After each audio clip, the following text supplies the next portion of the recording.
রাজনীতি সব জায়গায় লাগবে, কিন্তু রাজনীতির হবে কোয়ালিটি নির্ভর, নট কোয়ান্টিটি। 2016 সালে বিশ্ববিদ্যালয়ে ভর্তি হওয়ার পরে আমার বন্ধুটা আমার সাথে দাঁড়ায় ছবি তোলে নাই যে সে তার বিসিএস হবে না, সে আমার সাথে দাঁড়ায় ছবি তোলে নাই সে হলে থাকতে পারবে না। এই ছিল আমাদের রাজনীতি, এমন পরিস্থিতি। বিশেষ করে আমরা যারা বিরোধী দল করতাম, ছাত্র দল করতাম, আমাদের জীবনই ছিল না ওয়ান কাইন্ড।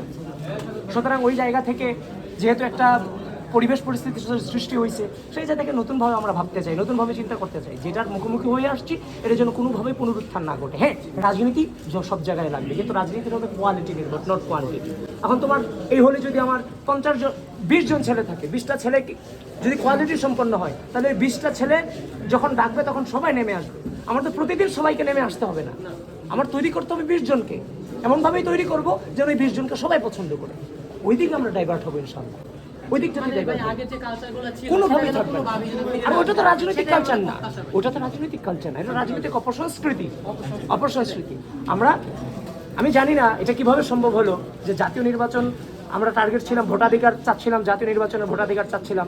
এর আগেই সূচনা হচ্ছে, যেখান থেকে আমরা যুদ্ধের সূচনা করলাম, সেই ঢাকা বিশ্ববিদ্যালয় থেকে সে ভোটাধিকারের সূচনা হচ্ছে।